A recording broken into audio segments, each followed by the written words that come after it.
सोम प्रदोष व्रत कथा। पूर्व काल में एक पुत्रावती ब्राह्मणी थी। उसके 2 पुत्र थे। वह ब्राह्मणी बहुत निर्धन थी। दैव योग्य से उसे एक ही दिन महर्षि शांडिल्य के दर्शन हुए। महर्षि के मुख से प्रदोष व्रत में शिव पूजन की महिमा सुनकर उस ब्राह्मणी ने ऋषि से पूजन की विधि पूछी। उस ब्राह्मणी की श्रद्धा और आग्रह से ऋषि ने उसे शिव पूजन का उपयुक्त विधान बतलाया और उस ब्राह्मणी से कहा, तुम अपने दोनों पुत्र से शिव की पूजा कराओ। इस व्रत के प्रभाव से तुम्हें 1 वर्ष के पश्चात पूर्ण सिद्धि प्राप्त होगी। उस ब्राह्मणी ने महर्षि शांडिल्य के वचन सुनकर उन बालकों के सहित नतमस्तक होकर मुनि के चरणों में प्रणाम किया और बोली, हे ब्राह्मण देवता, आज मैं आपके दर्शन से धन्य हो गई हूँ।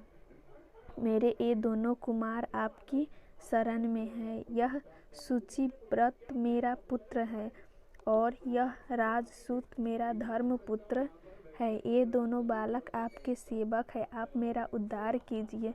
उस ब्राह्मण को शरणागत जानकर महर्षि ने मधुर वचनों द्वारा दोनों कुमारों को शिव जी की आराधना की विधि बताई। तदंतर वे दोनों बालक और ब्राह्मणी महर्षि को प्रणाम कर शिव मंदिर में चले गए।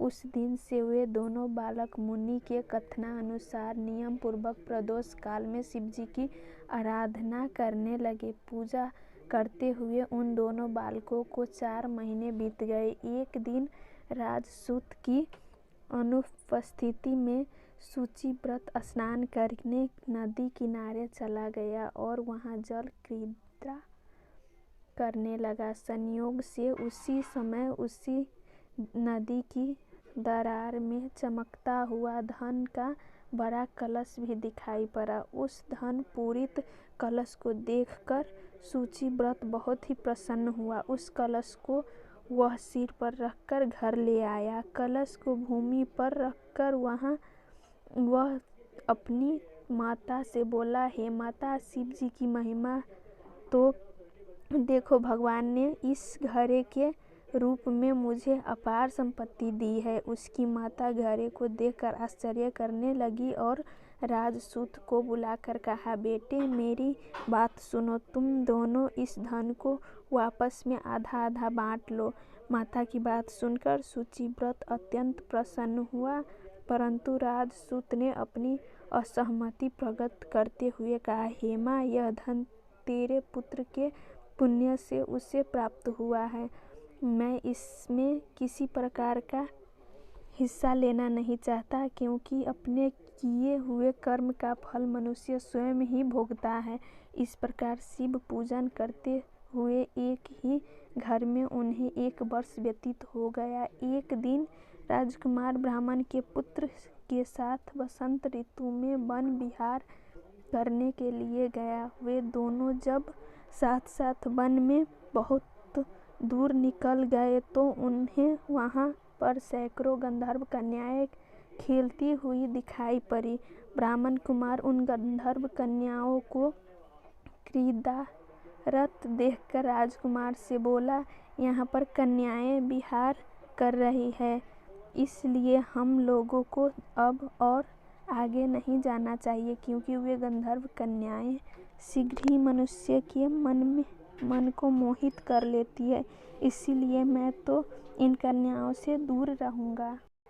परंतु राजकुमार उसकी बात अनसुनी कर कन्याओं के विहार स्थल में निर्भीक भाव से अकेला ही चला गया। उस सभी गंधर्व कन्याओं में प्रधान सुंदरी उस आए हुए राजकुमार को देखकर मन में विचार करने लगी कि कामदेव के समान सुंदर रूप वाला यह राजकुमार कौन है। उस राजकुमार के साथ बातचीत करने के उद्देश्य से उस सुंदरी ने अपनी सखियों से कहा, सखियों, तुम लोग निकट के वन में जाकर अशोक, चंपक, मौल, सीरी आदि के फूल तोड़ के लाओ।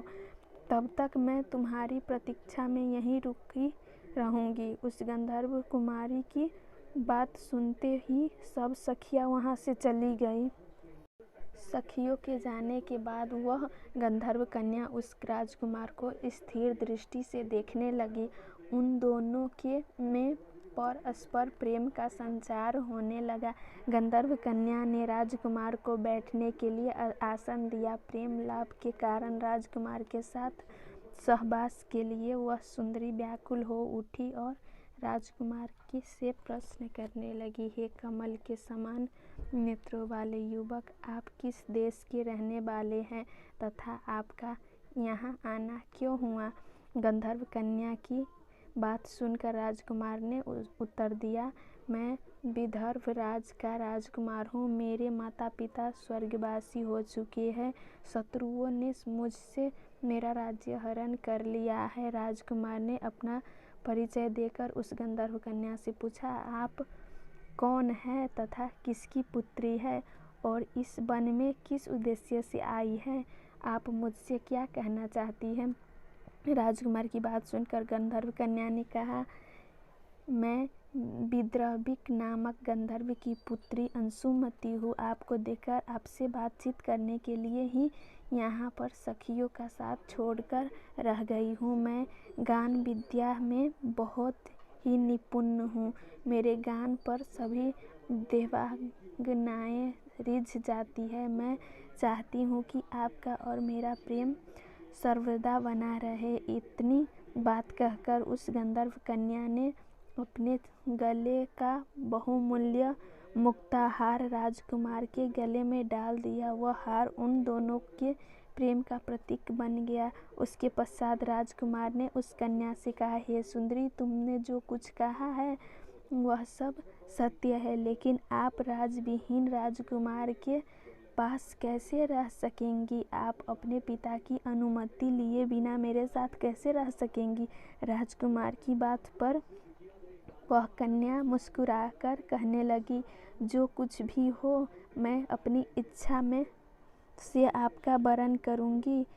अब आप परसों प्रातःकाल यहाँ पर आइएगा। मेरी बात कभी झूठ नहीं हो सकती। गंधर्व कन्या ऐसा कहकर पुनः अपनी सखियों के पास चली गई। इधर वह राजकुमार भी शुचिव्रत के पास जा पहुँचा और उसने अपना सारा वृत्तांत कह सुनाया। इसके बाद वे दोनों घर को लौट गए। घर पहुंचकर उन लोगों ने ब्राह्मणी से सब हाल कहा, जिससे सुनकर वह ब्राह्मणी भी हर्षित हुई। गंधर्व कन्या द्वारा निश्चित दिन को वह राजकुमार शुचिव्रत के साथ उसी वन में पहुंचा। वहां पहुंचकर उन लोगों ने देखा कि गंधर्व राज अपनी पुत्री अंशुमती के साथ उपस्थित होकर प्रतीक्षा में बैठे हैं। गंधर्व राज ने उन दोनों कुमारों का अभिनंदन करके उन्हें सुंदर आसन पर बिठाया और राजकुमार से कहा, मैं परसों कैलाशपुरी को गया था। वहाँ पर भगवान शंकर पार्वती सहित विराजमान थे। उन्होंने मुझे अपने पास बुलाकर कहा, पृथ्वी पर राज्यच्युत होकर धर्मगुप्त नामक राजकुमार घूम रहा है। शत्रुओं ने उसके वंश को नष्ट भ्रष्ट कर दिया है। वह राजकुमार सदा ही भक्ति पूर्वक मेरी सेवा किया करता है, इसलिए तुम उसकी सहायता करो जिससे वह अपने शत्रुओं पर विजय प्राप्त कर सके। इसलिए मैं भगवान शिव की आज्ञा से अपनी पुत्री अंशुमती आपको सौंपता हूँ। मैं शत्रुओं के साथ हाथ में गए हुए आपके राज्य को वापस दिला दूंगा।